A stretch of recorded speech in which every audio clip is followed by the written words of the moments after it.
आप सभी को मेरा नमस्कार। सीसेट स्फीयर में आप सभी का स्वागत है। आज हम लोग इस सेशन में नंबर सिस्टम सीरीज में क्लासिफिकेशन ऑफ नंबर्स में इंटीजर्स डिस्कस करने वाले हैं।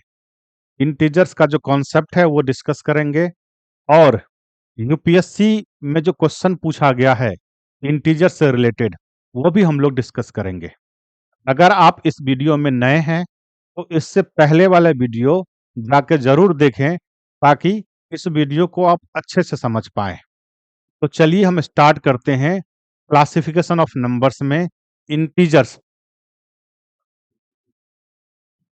यहाँ जो हम लोग डिस्कस करेंगे इंटीजर्स के बारे में, तो यहाँ हम पॉजिटिव इंटीजर डिस्कस करेंगे, जीरो डिस्कस करेंगे और निगेटिव इंटीजर्स डिस्कस करेंगे।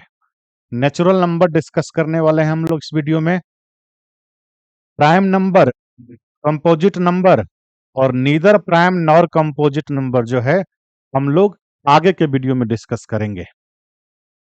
तो आइए देखते हैं।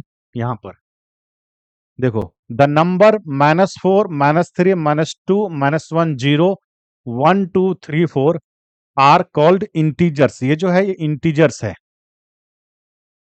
Collection of positive numbers, collection of negative numbers और जो जीरो है वो इंटीजर्स होता है। यहाँ पर आप देख सकते हो कोई भी जो टर्म है वो डेसिमल में नहीं है, तो जो इंटीजर होगा वो डेसिमल में नहीं होता है। अब यहाँ पर देखो, संख्याएं 1, 2, 3, 4 ये जो है ये धनात्मक पूर्णांक है, पॉजिटिव इंटीजर्स कहलाता है ये। और जो -4, -3, -2, -1 ये निगेटिव इंटीजर्स, ऋणात्मक पूर्णांक कहलाता है। मैं आपको फिर से बता दूं, देख सकते हो निगेटिव जो नंबर्स है जीरो है और पॉजिटिव जो नंबर्स है ये इंटीजर्स है। और यहाँ पर ध्यान रखना है कि ये डेसिमल में नहीं होता है। यहाँ पर जो देख सकते हो 1, 2, 3, 4 इससे लेकर आगे आप इनफाइनाइट तक जाओ, ये जो है वो पॉजिटिव इंटीजर्स है। -1, -2, -3, -4 से माइनस इनफाइनाइट तक आप जाओ, ये क्या है? निगेटिव इंटीजर्स है। आगे देखो, जीरो जो है is neither positive nor negative integers. शून्य न तो धनात्मक है और न ही ऋणात्मक पूर्णांक है। जो शून्य है वो धनात्मक भी नहीं है और ऋणात्मक भी नहीं है। मैं आपको यहां बता दूं, ये बिल्कुल इजी सा कॉन्सेप्ट है और आप में से हर किसी को पता होगा पॉजिटिव इंटीजर्स, नेगेटिव इंटीजर्स और जीरो। यूपीएससी में इनसे ही रिलेटेड क्वेश्चंस पूछा जाता है और इस तरीके से पूछा जाता है कि वहां पर आप कंफ्यूज हो। तो बिल्कुल ही कंफ्यूज नहीं होना है, ध्यान रखना है और इस वीडियो को लास्ट तक देखना है। हमने यहाँ पर पॉजिटिव इंटीजर के बारे में डिस्कस किया, हमने यहाँ पर नेगेटिव इंटीजर के बारे में डिस्कस किया और हमने बताया कि जीरो न तो पॉजिटिव इंटीजर है और न ही नेगेटिव इंटीजर है। यहाँ एक बात आपको समझना होगा कि जो पॉजिटिव इंटीजर होता है, जो पॉजिटिव इंटीजर होता है वही नेचुरल नंबर होता है। जो पॉजिटिव इंटीजर होगा वही नेचुरल नंबर, सेट ऑफ 1, 2, 3 जो काउंटिंग नंबर है ना इनफाइनाइट तक, ये क्या है? Natural number. और यही क्या है? Positive integer. जो पॉजिटिव इंटीजर है वही नेचुरल नंबर है। ठीक है। अब मैं आपको एक क्वेश्चन बता रहा हूं जो यूपीएससी सीसैट में पूछा गया है, जिसमें इसका रोल है जीरो इज नीदर पॉजिटिव और नॉर नेगेटिव। वो उस क्वेश्चन को देखते हैं। यहां पर देखो, यूपीएससी सीसैट 2024 में पूछा गया एक बहुत ही अच्छा क्वेश्चन है। यहाँ पर आप देखोगे कि जीरो जो है वो न तो पॉजिटिव है और न ही निगेटिव इंटीजर है। ये बात आपको अगर अच्छे से क्लियर है तो इस क्वेश्चन को बड़ी आसानी से सॉल्व कर पाओगे। देखो, यहां दिया हुआ है कि मान लीजिए पी और क्यू क्या है? धनात्मक पूर्णांक है। p है और q जो है वो धनात्मक पूर्णांक है। तो इस बात से आपको आइडिया लग गया होगा धनात्मक पूर्णांक क्या हो सकता है। +1 से लेकर के इनफाइनाइट तक धनात्मक पूर्णांक में जीरो नहीं आएगा। आगे दिया हुआ है p is less than q। p जो है वो q से छोटा है। आगे दिया हुआ है एक कंडीशन है p प्लस q जो है वो k के बराबर है। p प्लस का जो q है बराबर में k है। मेरी बात को आप ध्यान से समझना, मैं आपको बिल्कुल ही आराम से इजी वे में समझाने की कोशिश करूंगा ताकि आपके जितने भी डाउट है वो क्लियर हो जाए और अच्छे से मेरी बात को समझ जाओ। यहां पर देखो p प्लस का q बराबर k दिया हुआ है ना। अब यहां पर देखो p और q धनात्मक पूर्णांक है जहां पर p लेस देन q है और p प्लस q बराबर में k को संतुष्ट करता है। k का वह सबसे छोटा मान क्या है जो p और q को अद्वितीय निर्धारित नहीं करता है। यहां पर k का वह सबसे छोटा मान पूछा गया है जहां पर p और q जो है वो यूनिकली नहीं है। समझना, p का मान और q का मान यूनिक नहीं है। इसका मतलब ये है कि p का सिर्फ एक मान नहीं होगा, एक से ज्यादा मान होगा। किसी भी वेरिएबल का यूनिक मान होता है उस वेरिएबल का सिर्फ एक मान का होना, और यूनिक मान नहीं होने का मतलब है कि किसी भी वेरिएबल का एक से ज्यादा मान होना। अभी आप और डिटेल से समझ जाओगे यहां पर। तो यहां पर p और q जो है वो यूनिक नहीं है। p और q का सिर्फ एक मान नहीं है, एक से अधिक मान है। अब समझना, यहां पर k का मान पूछा जा रहा है। अब यहां पर देखो, अगर k का मान 3 यहां पर रख लें, ऑप्शन ए की बात कर लेते हैं। अगर यहां पर k का मान 3 होगा तो समझना मेरी बात को, यहां पर देखो क्या हो सकता है। यहां पर p is less than q है, तो p जो है वो 1 होगा और q क्या होगा, 2 होगा। 1 प्लस का 2 बराबर में 3 होगा, ये आपको पता ही होगा। और कोई वैल्यू हो सकता है क्या यहां पर, p का और कोई मान हो सकता है क्या। आपके मन में ये चल रहा होगा कि 0 और प्लस का 3। तो मैं आपको साफ साफ बता दूं, यही तो इतना देर से मैं डिस्कस कर रहा था कि जो 0 है वो पॉजिटिव इंटीजर नहीं है, और यहां पर दिया हुआ है जो p और q जो है वो धनात्मक पूर्णांक है। देख रहे हो कितना बेसिक से क्वेश्चन पूछा जा रहा है। यहां पर जो 0 है वो पॉजिटिव इंटीजर नहीं है, इसलिए हम 0 को नहीं ले सकते हैं। तो ये नहीं ले सकते हैं हम। अब यहां पर देखो a का मान 3 है, p का मान 1 हो जाएगा, और मैं यहां आपको बता दूं p is less than q। यहां पर मैंने साइन दे दिया ताकि आप समझ पाओ। तो यहां पर ये 0 नहीं हो सकता है, और अगर ये 0 नहीं हुआ तो क्या होगा, p का सिर्फ एक ही मान है 1 और q का सिर्फ एक ही मान है 2। यहां पर p का यूनिक मान हो गया और q का भी यूनिक मान हो गया। तो k का मान 3 नहीं हो सकता है। आगे चेक करते हैं, k का मान अगर 4 हो जाए, है ना, p का मान अगर 1 होगा तो q का मान 3 होगा, है ना। p का मान 2 और q का मान 2 नहीं ले सकते हैं। इसलिए नहीं ले सकते हैं कि p is less than q condition है, तो ये नहीं ले सकते हैं। यहां भी आप देख रहे हो क्या, p का यूनिक मान है और यहां भी q का यूनिक मान है, और क्वेश्चन में कहा गया है p और q का यूनिक मान नहीं होना चाहिए, तो ये भी नहीं ले सकते हैं। और चेक करते हैं, k का मान अगर यहां पर 5 रखा जाए तो देखो p का मान 1 हो जाएगा तो Q का मान 4 हो जाएगा और 1 प्लस का 4 बराबर 5। P का मान अगर आप 2 रखोगे तो Q का मान कितना हो जाएगा? 3 हो जाएगा और 2 प्लस 3 का क्या हो जाएगा? 5 हो जाएगा। देखो यहाँ पर ये कंडीशन में फुलफिल हो रहा है, 2 इज लेस देन Q, तो यहाँ पर देखो 1 is less than 4, 2 is less than 3। अब यहाँ पर देखो P का यहाँ पर यूनिक मान नहीं है। कैसे यूनिक मान नहीं है? देखो P का एक मान 1 है और P का एक मान 2 है ना? तो यहाँ पर P का जो मान है वो 1 से ज्यादा है। अब यहाँ पर देखो Q का एक मान 4 है और Q का एक मान 3 है। तो यहाँ पर Q का भी जो वैल्यू है वो 1 से ज्यादा है।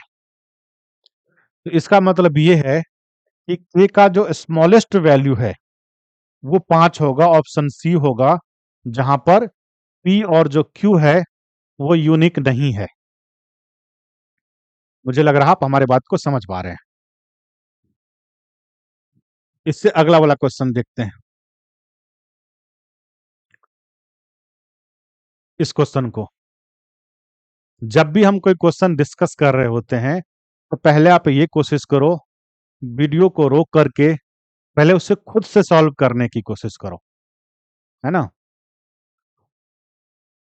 चलो, यहां पर जो क्वेश्चन दिया हुआ है, देखो दिया हुआ यदि हम एक धनात्मक पूर्णांक को किसी अन्य धनात्मक पूर्णांक से विभाजित करते हैं तो परिणामी संख्या क्या होगी, है ना? एक धनात्मक पूर्णांक है, पॉजिटिव इंटीजर है, उससे पॉजिटिव इंटीजर से डिवाइड किया जाता है ना? तो रिजल्ट क्या होगा ये पूछा जा रहा है और 4 ऑप्शन दिया हुआ है। मान लो P क्या है, एक धनात्मक पूर्णांक है और Q भी एक धनात्मक पूर्णांक है। P को Q से डिवाइड किया जाए तो रिजल्ट क्या होगा ये पूछा जा रहा है। पहला ऑप्शन देखो, ऑप्शन ए है, it is always a natural number. यह हमेशा एक प्राकृतिक संख्या होती है। अब यहां पर समझो कि अगर मैं 4 एक पॉजिटिव इंटीजर है और 2 भी एक पॉजिटिव इंटीजर है, इसे डिवाइड करूं तो यहां पर 2 आया और ये इंटीजर है ना? और नेचुरल नंबर है, क्या यहां पर पूछा जा रहा है ना? प्राकृतिक संख्या, नेचुरल नंबर, तो ये तो नेचुरल नंबर है।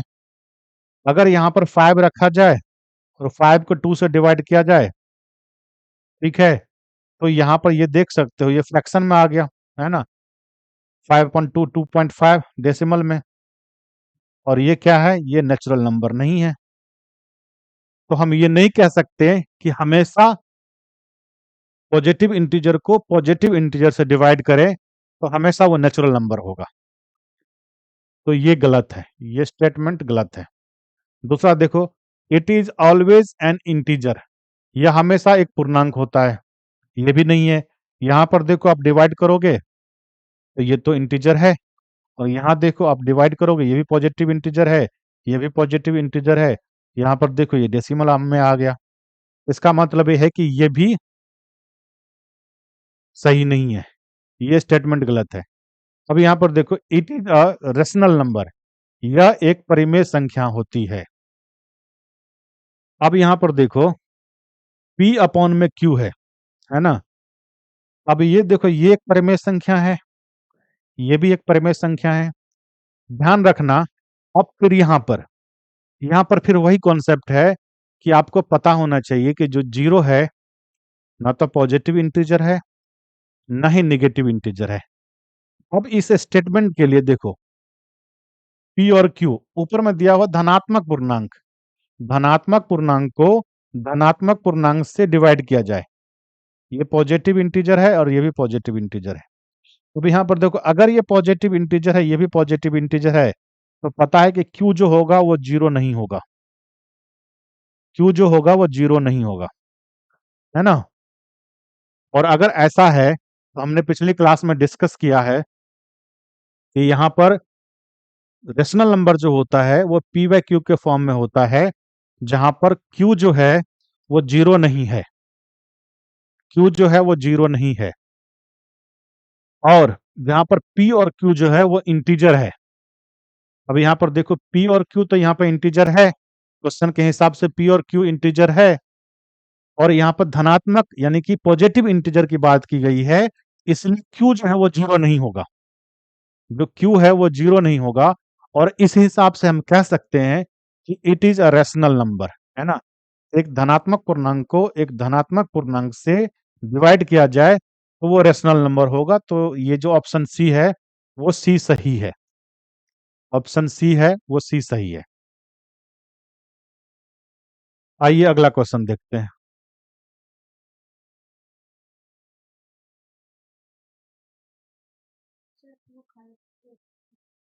यहाँ पर दिया हुआ है कि m और n जो है वो भिन्न भिन्न प्राकृतिक संख्याएं हैं, तो निम्नलिखित में से कौन सा पूर्णांक है। ये 1, 2 और 3 दिया हुआ है। इनमें से ये बताना है कि कौन सा पूर्णांक है, इंटीजर है। 4 ऑप्शन यहाँ पर दिया हुआ है। अब नेचुरल नंबर आपको पता है, हमने अभी डिस्कस किया है। नेचुरल नंबर जो होता है वो पॉजिटिव इंटीजर ही होता है। सेट ऑफ 1, 2, 3, 4, 5 से लेकर के इनफाइनाइट तक जो काउंटिंग नंबर होते हैं वो नेचुरल नंबर होता है।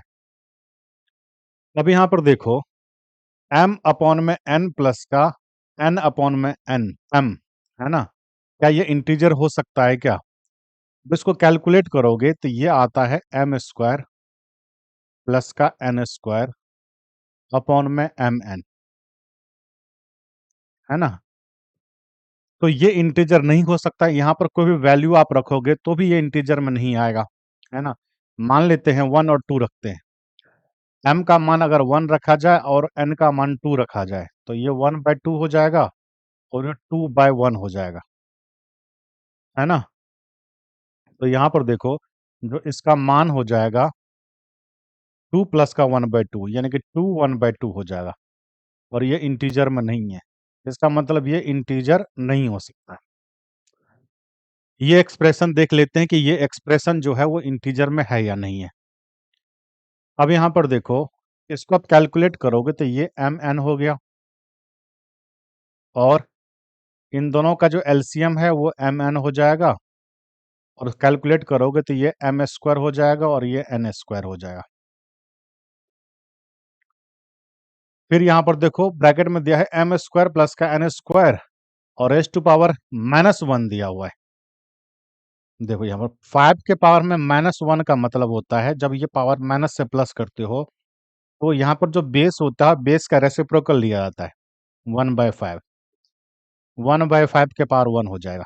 जैसे यहाँ पर देखो 2/5 के पावर में अगर -1 है ना, तो उस माइनस को अगर हम प्लस करेंगे तो ये हो जाएगा, ये जो बेस है ये बेस, इस बेस जैसे इस बेस का रेसिप्रोकल लेते हैं 5/2 के पावर में 1 हो जाएगा, है ना।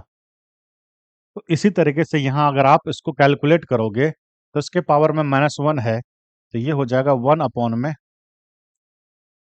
m स्क्वायर प्लस का n स्क्वायर, और ये मल्टीपल में। अब यहाँ पर देखो ये mn से ये mn कैंसिल हो गया और इससे ये कैंसिल हो गया, और इसका मान हो गया 1, और ये देखो ये इंटीजर में है। यहाँ पर आप वैल्यू भी रखोगे 1 और 2 वैल्यू भी रखोगे तो भी वो इंटीजर में आएगा। तो ये जो एक्सप्रेशन है वो तो इंटीजर में है ना। चलिए वैल्यू रख के भी बता देते हैं। m का मान 1 और n का मान 2 है तो 1 मल्टीप्लाई में 2। आगे देख लो m प्लस का n, m अपॉन में n प्लस का n अपॉन में m, है ना। तो यहाँ पर 1/2 हो जाएगा प्लस का 2/1 हो जाएगा। फिर दिया हुआ है m स्क्वायर प्लस का n स्क्वायर, तो ये 1 का स्क्वायर प्लस ये हो जाएगा 2 का स्क्वायर के पावर में -1 है। इसे अगर फर्दर कैलकुलेट कर लेते हैं तो ये हो जाएगा 2 मल्टीप्लाई में ये हो जाएगा 2 2 जा 4 1 5, 5/2 हो जाएगा। इसको अगर आप कैलकुलेट करोगे तो 2 दूनी 4 और 1 5, 5 के पावर -1, तो इसका मतलब हो जाएगा 1/5। ये 5 और ये 5 कैंसिल हो गया, ये और ये 2 कैंसिल हो गया, तो बराबर में 1। आप चाहे इस तरह से कैलकुलेट करें या फिर इस तरीके से कैलकुलेट करें, जो यहाँ पर मान आया है, वैल्यू आया है, वो 1 आया है। और चूंकि 1 जो है वो इंटीजर होता है, इसलिए ये जो एक्सप्रेशन है वो तो इंटीजर है। हमें इन तीनों में से यही पता करना है कि कौन-कौन से इंटीजर्स हैं। तो ये एक्सप्रेशन इंटीजर है। अब ये देख लो, है ना? यहाँ पर भी अगर आप मान रखोगे तो 1 मल्टीप्लाई में 2 होगा अपॉन में 1 का स्क्वायर प्लस का 2 का स्क्वायर। अब यहाँ पर देखो 2 अपॉन में हो जाएगा 2 दूनी 4 और 1 5, 2 अपॉन में 5, 2/5 आ गया। क्या ये इंटीजर है? तो ये इंटीजर नहीं है। ये जो है वो इंटीजर नहीं है। तो आप यहाँ पर देख सकते हो स्टेटमेंट 1, 2 और 3 इनमें से जो ये एक्सप्रेशन है, यहाँ जो एक्सप्रेशन दिया हुआ है, सिर्फ वही जो है वो इंटीजर है। तो इसका आंसर हो जाएगा ऑप्शन बी 2 ओनली। इसका आंसर ऑप्शन बी 2 ओनली हो जाएगा। मुझे लग रहा है आप हमारी बात को समझ पा रहे हैं। ये जो हमने क्वेश्चन डिस्कस किया है ना, सब इंटीजर से रिलेटेड है। आप देख रहे हो कि ये यूपीएससी सीडीएस 2016 में पूछा गया है। मैं आपको बता दूं सीडीएस और यूपीएससी सीसैट का जो क्वेश्चन है ना, पिछले अगर 3-4 सालों की बात करो तो लगभग सिमिलर सा है। अगर मैं नंबर सिस्टम की बात करूं तो लगभग सिमिलर सा क्वेश्चंस होता है। आगे बढ़ते हैं। यहाँ पर एक फ्लो चार्ट दिया हुआ है। अब यहाँ पर देखो क्लासिफिकेशन ऑफ नंबर्स में रियल नंबर का जो क्लासिफिकेशन है, रैशनल नंबर और इरेशनल नंबर। यहाँ से एक बात तो स्पष्ट है कि जितने भी रैशनल नंबर है वो रियल नंबर है। जो भी रैशनल नंबर है, जितने भी रैशनल नंबर है वो सब के सब क्या है? वो सब के सब रियल नंबर है। इस फ्लो चार्ट से आप पता कर सकते हो। तो सभी रैशनल नंबर रियल नंबर होते हैं, यहाँ पर ये स्पष्ट है। और सभी इरेशनल नंबर रियल नंबर होता है, यह भी स्पष्ट है। अब और समझो इस बात को, सभी रियल नंबर रैशनल नंबर नहीं हो सकता है ना? सभी रियल नंबर इरेशनल नंबर नहीं हो सकता है। अब यहां से देखो, सभी इंटीजर रैशनल नंबर हो सकता है। जितने भी इंटीजर है वो सभी इंटीजर रैशनल नंबर हो सकता है। यानी कि जो भी इंटीजर है, इसका ग्राफ बनेगा सभी इंटीजर जो है वो रैशनल नंबर हो सकता है। देखो, 0 भी इंटीजर है तो 0/1 रैशनल नंबर है। 1 इंटीजर है, 1/1 रैशनल नंबर है। -2 इंटीजर है, -2/1 रैशनल नंबर है। जितने भी इंटीजर है वो सभी के सभी क्या है? रैशनल नंबर है ना? लेकिन सभी रैशनल नंबर जो है वो इंटीजर नहीं हो सकता। अब यहां पर समझो, जितने भी फ्रैक्शन है, जितने भी फ्रैक्शन की मैं बात कर रहा हूं ना, वो रैशनल नंबर है। डेसिमल की अगर मैं बात करूं तो जो टर्मिनेटिंग डेसिमल है और जो नॉन टर्मिनेटिंग रेकरिंग डेसिमल है, इसके बारे में हमने पिछले वीडियो में अच्छे से डिस्कस किया है। आप वहां जाइए, देखिए।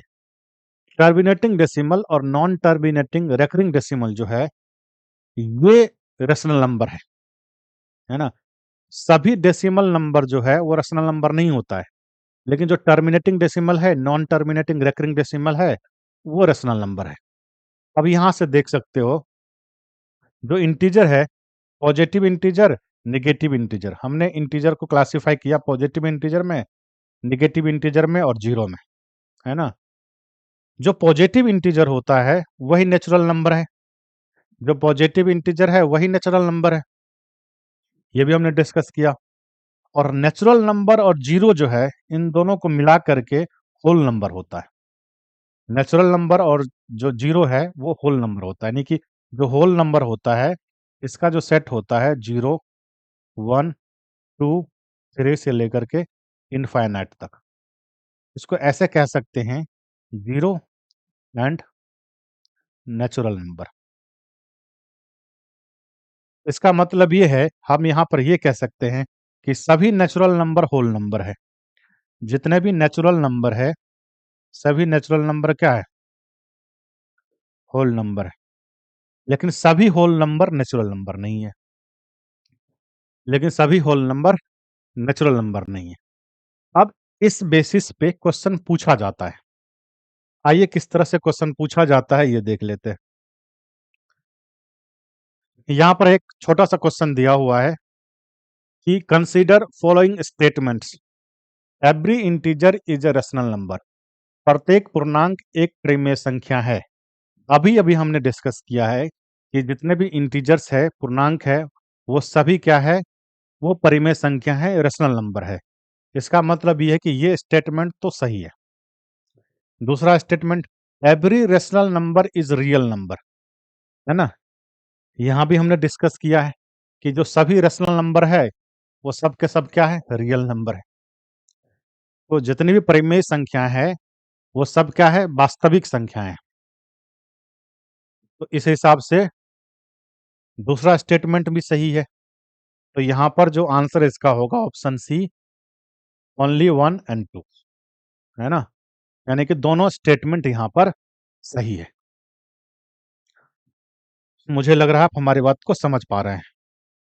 आइए अगला क्वेश्चन देखते हैं।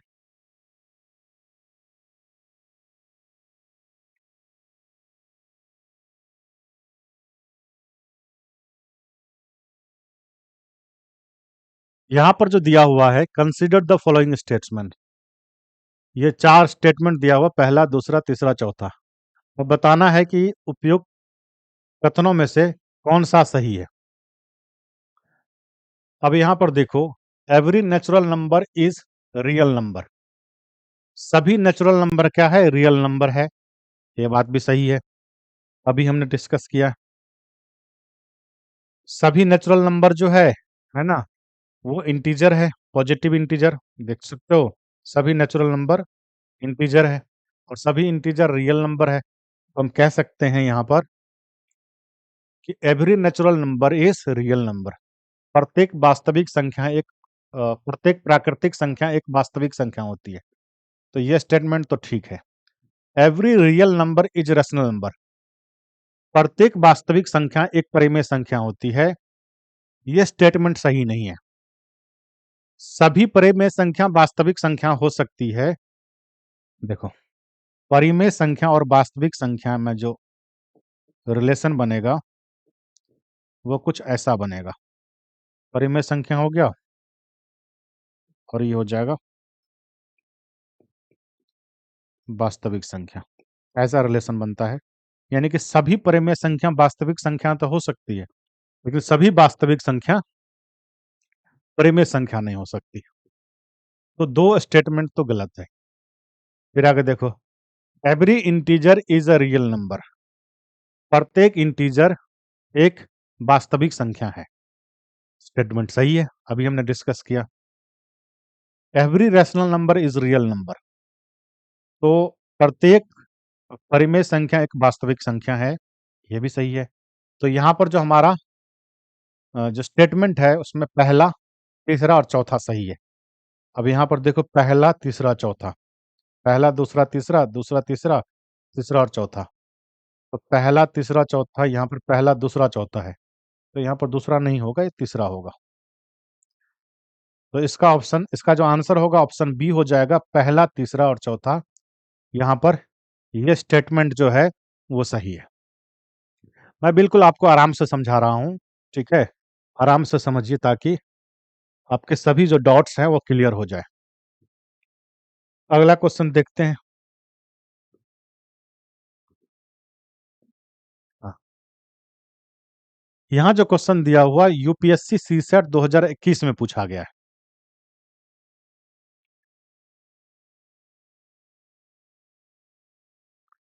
अब यहाँ पर देखो, दिया हुआ निम्नलिखित कथनों पर विचार करें। 5 क्रमागत पूर्णांकों का योग 100 हो सकता है।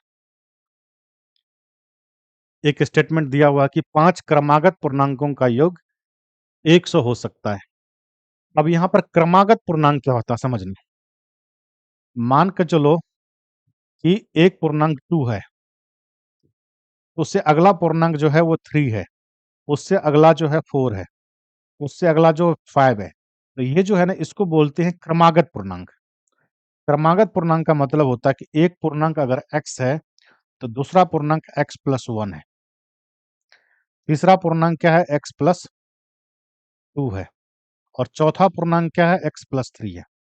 एक पूर्णांक x, एक पूर्णांक x प्लस 1, एक पूर्णांक x प्लस 2, एक पूर्णांक x प्लस 3 और एक पूर्णांक क्या है? x प्लस का 4 है ना? इसी तरीके से आगे बढ़ता जाएगा। तो ये जो है ना, इसको बोलते हैं हम क्रमागत पूर्णांक, है ना? लगातार की बात कर रहे हैं, है ना? दो, दो, तीन, चार, पांच आगे जाओगे, ये लगातार पूर्णांक है ना? ऐसे भी हो सकता है कि -2, -1, 0, 1, 2, ये सब भी लगातार पूर्णांक है। ये ध्यान रखना, ये भी क्या है? लगातार पूर्णांक है, क्रमागत पूर्णांक है। अब यहाँ पर ये बात समझ में आ गया कि क्रमागत पूर्णांक क्या होता है। अब यहाँ पर समझो कि 5 क्रमागत पूर्णांकों का योग 100 हो सकता है, ये हमें पता करना है।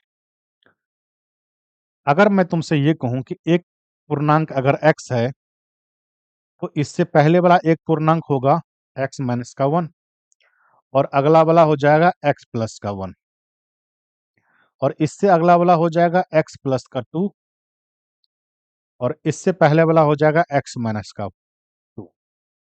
अब यहाँ पर देख सकते हो, ये जो पूर्णांक है ये 5 क्रमागत पूर्णांक है। यहाँ पर जो आप देख रहे हो 5 क्रमागत पूर्णांक है। कह रहा है कि इसका सम 100 हो सकता है क्या? इसका सम 100 हो सकता है कि इन सबको अगर ऐड किया जाए, इन सबको ऐड किया जाए तो क्या ये 100 हो सकता है क्या? करके देख लेते हैं। अब यहाँ पर देखो, ये प्लस का 2, ये माइनस का 2 कैंसिल हो जाएगा। ये माइनस का 1 और ये प्लस का 1 कैंसिल हो जाएगा। अब देखो यहाँ पर x कितना बच गया? x प्लस का x प्लस का x प्लस का x प्लस का x, यानी कि 5x का जो मान है वो 100 है यहाँ पर। तो जो x हो जाएगा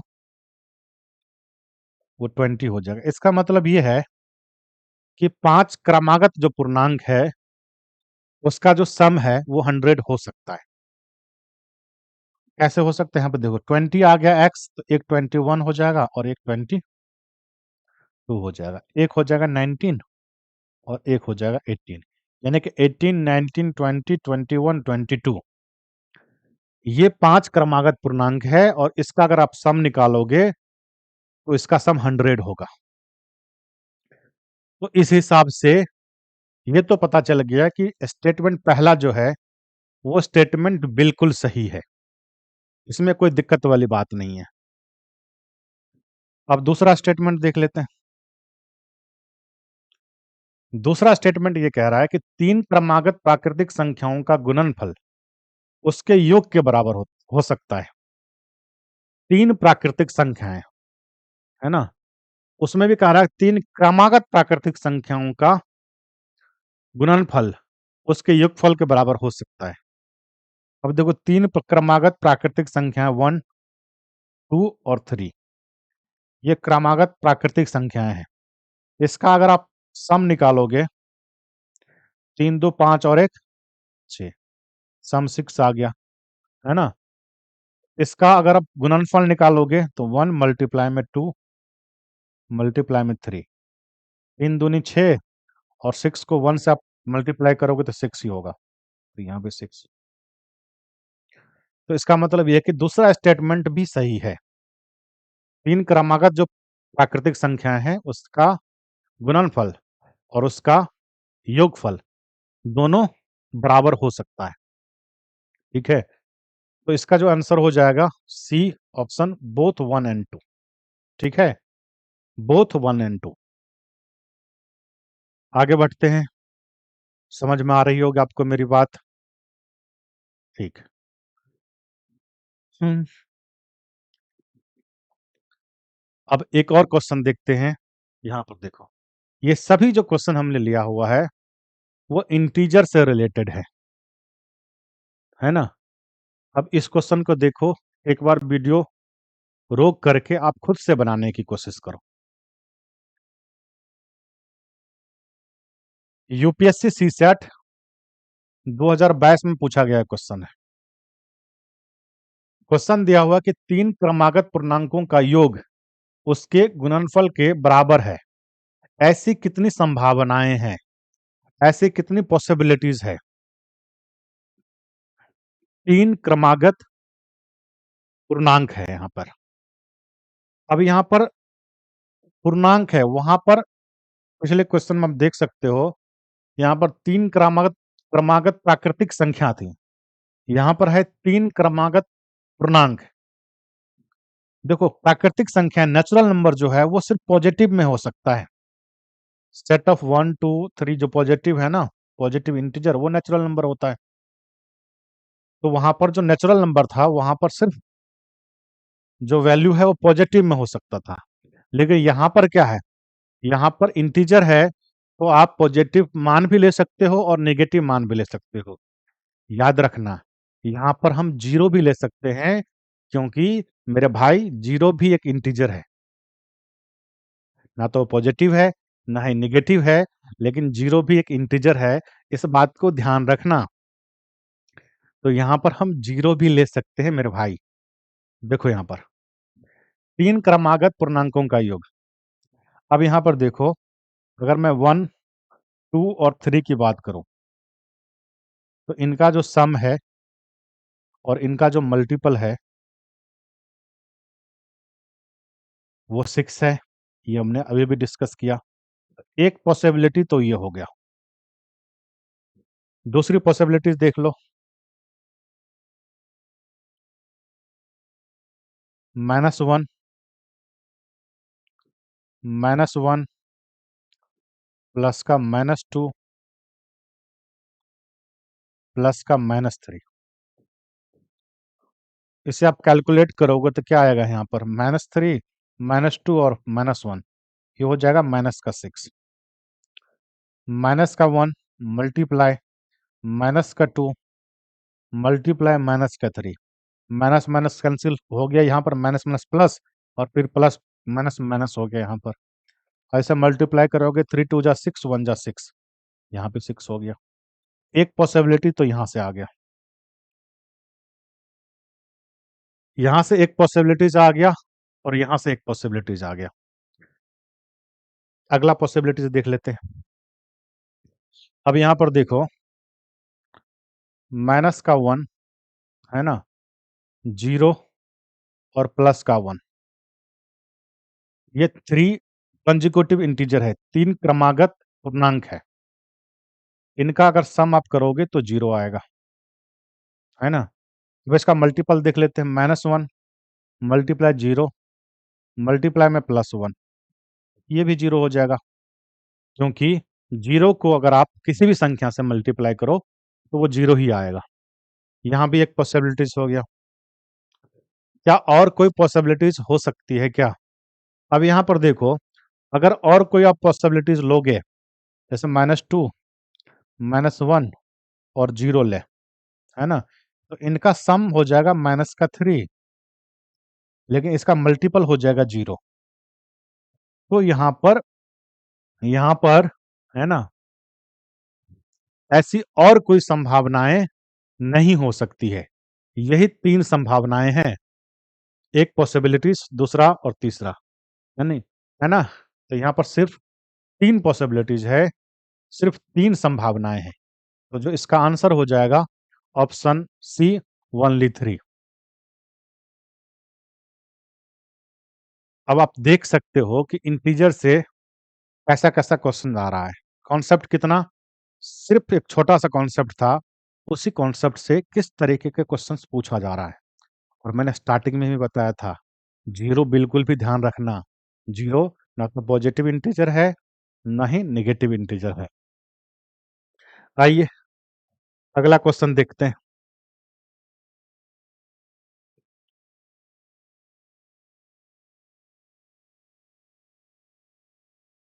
अब यहाँ पर देख सकते हो, इंटीजर से रिलेटेड कितना शानदार सा क्वेश्चन पूछा गया है। यहाँ जो क्वेश्चन दिया हुआ डेटा सफिशिएंसी से क्वेश्चन है ना। नंबर सिस्टम में जो हम जिस टॉपिक को डिस्कस करेंगे, उस टॉपिक का जो डेटा सफिशिएंसी का क्वेश्चन है, उसे भी साथ साथ हम डिस्कस करेंगे। अलग से फिर हम एक डेटा सफिशिएंसी का वीडियो बनाएंगे, लेकिन यहाँ पर आप देख रहे हो इंटीजर अगर हम डिस्कस कर रहे हैं तो इंटीजर से रिलेटेड डेटा सफिशिएंसी के जो क्वेश्चन पूछा गया है वो भी हम यहाँ पे डिस्कस करेंगे। ये बहुत ही शानदार क्वेश्चन है ना? मोस्ट ऑफ द क्वेश्चन जब ये पूछा गया था यूपीएससी सीसेट 2022 में, तो मोस्ट ऑफ द स्टूडेंट जो है इस क्वेश्चन को स्किप करके आए थे, है ना? समझना मेरी बात को ध्यान से। Consider the question and two statements given below. यहाँ पर दो स्टेटमेंट दिया हुआ और क्वेश्चन दिया हुआ है। Which one of the following is correct in respect of the question and the statements. अब यहाँ पर आपको देखना है, क्वेश्चन पूछा गया है इज एक्स एन इंटीजर, क्या एक्स इंटीजर है? जो क्वेश्चन यहाँ पर ये पूछा गया क्या एक्स क्या है, इंटीजर है।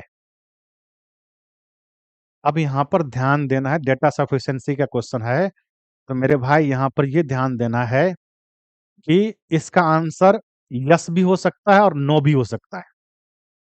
मैं पूछूं कि इज एक्स एन इंटीजर, और अगर इसका आंसर आप बताते हो हाँ सर एक्स इंटीजर है, तो भी आंसर है वो। और अगर आप ये बताते हो कि एक्स इंटीजर नहीं है, तो भी आंसर है। समझ पा रहे हो मेरी बात? अगर आंसर आ जाए कि एक्स इंटीजर है तो ठीक है, आंसर हो गया, तो डेटा सफिशिएंट है आंसर देने के लिए। अगर डेटा के अनुसार अगर हम ये बता पाए कि एक्स इंटीजर नहीं है, तो भी डेटा सफिशिएंट है। लेकिन अगर हम एक्स इंटीजर है और एक्स इंटीजर नहीं है ना, ये हम बता ही नहीं पा रहे हैं कि वो इंटीजर है या नहीं है, तो इसका मतलब वो डेटा इनसफिशिएंट है। तो मैं पहले ये बता दूं कि अगर ये क्वेश्चन पूछा गया है इज एक्स एन इंटीजर, इसका मतलब ये है कि वो ये पूछा जा रहा है कि आप बताएं कि एक्स इंटीजर है, तो आप ये बता सकते हो हाँ एक्स इंटीजर है, और ये भी बता सकते हो हाँ नहीं एक्स इंटीजर नहीं है। पहला जो स्टेटमेंट है x/3 is not an integer, x/3 एक इंटीजर नहीं है। अब यहां पर समझो x/3 जो है क्या ये इंटीजर है? इंटीजर नहीं है। तो x/3 का मान हम एक मान 1/2 रख लेते हैं और x/3 का एक मान 1/3 रख लेते हैं। अब यहां पर देखो 1/2 भी इंटीजर नहीं है और 1/3 भी इंटीजर नहीं है। अब इस कंडीशन में देखो, इस कंडीशन में x का मान आ रहा है 3/2 और इस कंडीशन में x का मान आ रहा है 1। अब यहां पर देखो, यहां पर x जो है वो इंटीजर नहीं है और यहां पर जो x है वो इंटीजर है। समझ पा रहे हो मेरी बात? एक ही स्टेटमेंट से दो आंसर आ रहा है, एक ये आंसर है और एक ये आंसर है। यानी कि हम क्या x इंटीजर है, तो आंसर आ रहा है यस भी आ रहा है और आंसर नो भी आ रहा है, अगर इस स्टेटमेंट की बात करें तो इसका मतलब ये है कि हम आंसर नहीं दे पा रहे हैं और इस स्टेटमेंट का यूज करके हम इसका आंसर नहीं दे पाएंगे। दूसरा स्टेटमेंट देखो, दूसरा स्टेटमेंट ये कह रहा है कि जो 3x है वो इंटीजर है। 3x जो है वो इंटीजर है। यहां पर भी दो वैल्यू रख के देखते हैं।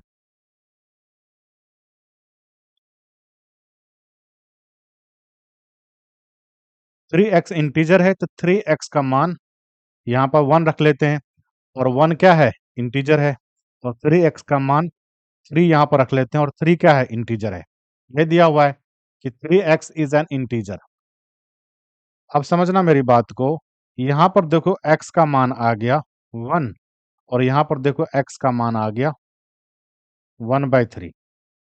अब यहां पर तुम देख सकते हो इस स्टेटमेंट से भी दो आंसर आ रहा है, एक आंसर ये है और एक आंसर ये है ना।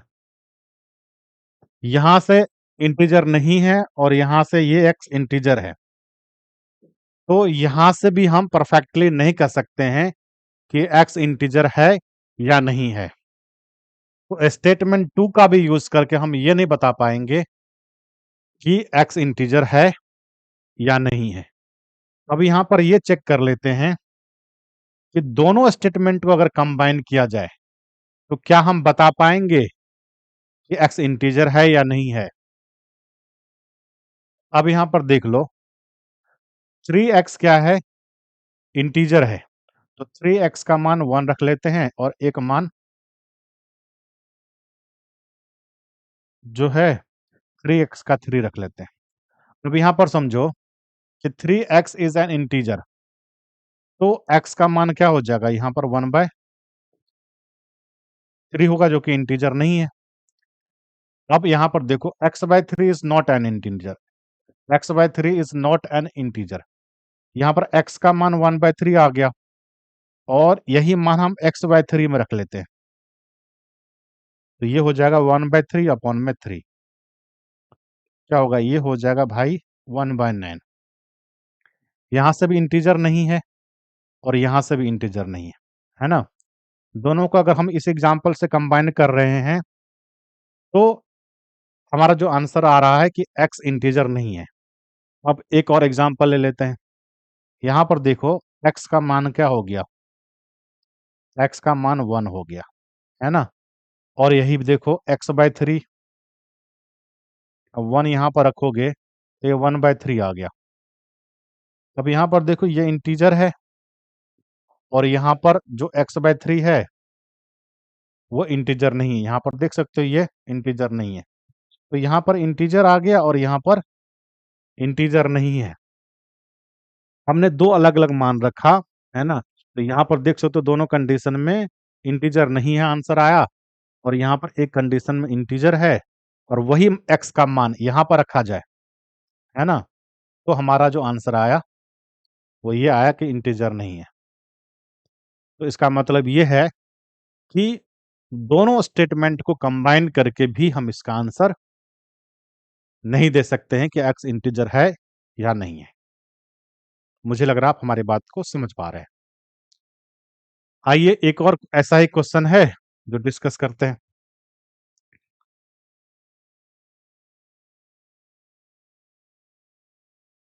ये क्वेश्चन दिया हुआ है, एक बार इसे आप खुद से बनाने की कोशिश करें फिर मैं बताऊंगा।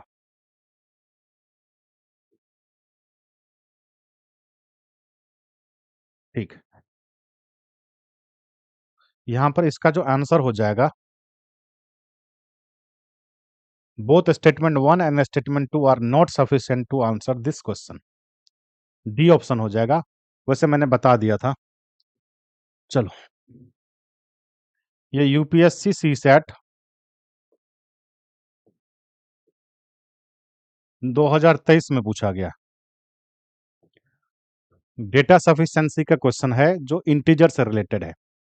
अब यहां पर देखो कि पूछा गया है कि is p plus Q minus का r जो है ग्रेटर देन p माइनस का q प्लस का r, where p q and r are integers.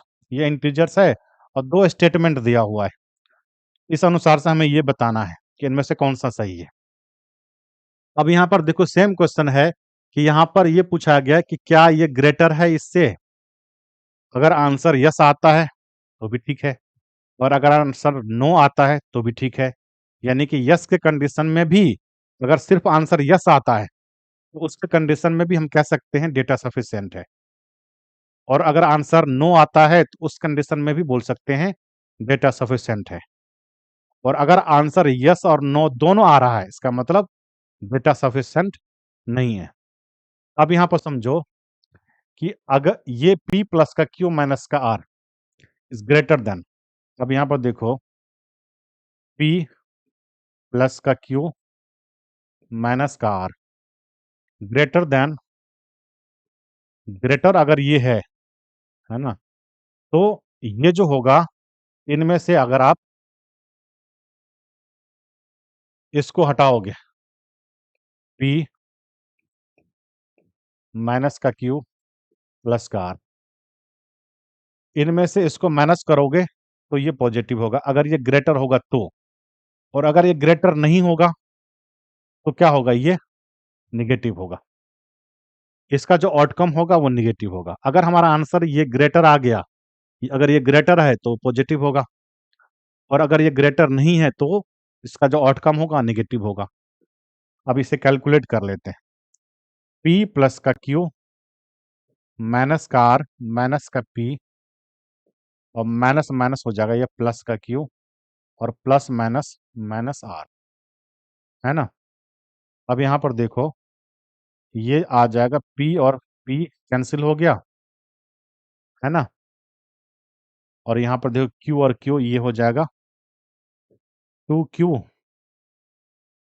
और यहाँ पर हो जाएगा माइनस का 2R। अब यहाँ से अगर आप 2 कॉमन ले लोगे तो ये हो जाएगा Q माइनस का R। अब अगर इसका मान ये जो दिया हुआ है इसका मान पॉजिटिव आ जाए तो इसका मतलब ये है कि P प्लस क्यू माइनस का R जो है वो ग्रेटर है, और इसका मान निगेटिव आ जाए तो P Q माइनस का R जो है वो ग्रेटर नहीं है। यही बात है।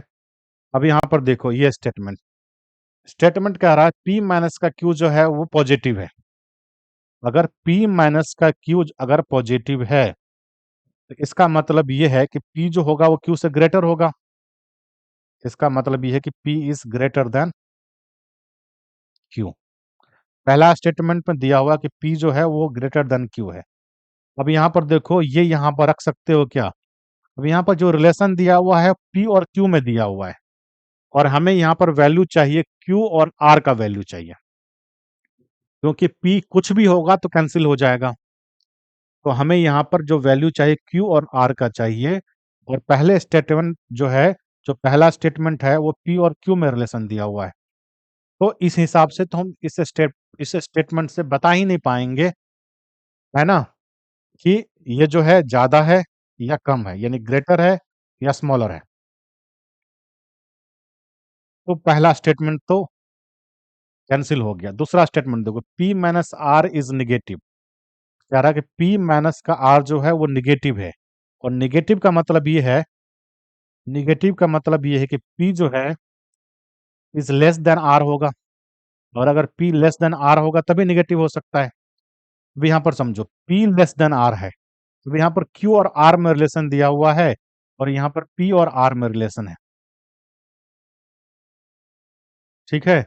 यहाँ पर जो है P और R में रिलेशन है, तो दूसरे स्टेटमेंट से भी हम इसका आंसर नहीं दे पाएंगे। अब यहाँ पर हमें ये चेक करना है कि दोनों स्टेटमेंट से क्या आंसर दे पाएंगे, दोनों स्टेटमेंट को कंबाइन करके क्या आंसर दे पाएंगे। तो यहाँ पर समझो एक बात, दूसरा स्टेटमेंट ये कह रहा है कि P इज लेस देन है R, और पहला स्टेटमेंट कह रहा है P इज ग्रेटर देन है Q, है ना। P जो है वो Q से ग्रेटर है, और जो P है वो R से लेस है, यानी कि जो R जो है वो P से ग्रेटर है, R जो है P से ग्रेटर है, इसका मतलब ये है कि R is greater than P और P is greater than Q। ये हो गया, है ना। अब यहाँ पर कोई भी वैल्यू एज्यूम कर लो, यहाँ पर मान के चलो अगर 2 एज्यूम करते हैं तो P को 3 एज्यूम कर लिया जाए और R को 4 एज्यूम कर लिया जाए, तो ये कंडीशन फुलफिल हो रहा है। अब यहाँ पर देखो Q क्या है, 2 है, यहाँ पर 2 हो गया, और Q जो है वो 2 है, और R क्या है, 4 है, तो 2 माइनस का 4 क्या हो जाएगा, ये हो जाएगा माइनस का 2, और 2 से गुना करोगे, 2 गुना में माइनस का 2, तो ये हो जाएगा माइनस का 4। 2 गुना में माइनस का 2 हो जाएगा, ये माइनस का 4 हो जाएगा। इसका मतलब ये है कि इसका जो आउटकम है वो माइनस में आ गया, ये माइनस में आ गया, है ना? तो इसका मतलब ये है कि P प्लस का Q माइनस का R जो है वो ग्रेटर नहीं है, स्मॉलर है ना? अब यहाँ पर देखो, क्या ये जो एक्सप्रेशन है इस एक्सप्रेशन से बड़ा है? तो आंसर होगा बड़ा नहीं है ना? बड़ा नहीं है। तो इसका मतलब ये है आंसर तो आ रहा है और एक ही आंसर आ रहा है ना? अगर ऐसा होता कि बड़ा है और बड़ा नहीं है, दोनों आंसर आता तो बोलते हैं इनसफिशिएंट है। लेकिन यहाँ पर एक ही आंसर आ रहा है कि बड़ा नहीं है। तो इसका मतलब ये है कि हम दोनों स्टेटमेंट को कंबाइन करते हैं तो इस क्वेश्चन का आंसर दिया जा सकता है। तो both statement 1 and statement 2 are sufficient to answer the questions. इसका आंसर हो जाएगा सी। इसका आंसर हो जाएगा सी। मुझे लग रहा है आप हमारी बात को समझ पा रहे हैं। और आज के इंटीजर्स की क्लास में इतना ही। हम लोग अगली क्लास में even integer, odd integer, even number, odd number, even natural number, odd natural number, इन सब की बात करेंगे और इन सब से रिलेटेड जो क्वेश्चन है वो भी डिस्कस करेंगे। मुझे ऐसा लग रहा है कि आपको ये वीडियो अच्छा लगा होगा और आपको अगर ये वीडियो अच्छा लगा होगा तो वीडियो को लाइक करें और शेयर करें और चैनल को सब्सक्राइब करना ना भूलें। मिलते हैं अगली वीडियो में अगले कॉन्सेप्ट के साथ। धन्यवाद।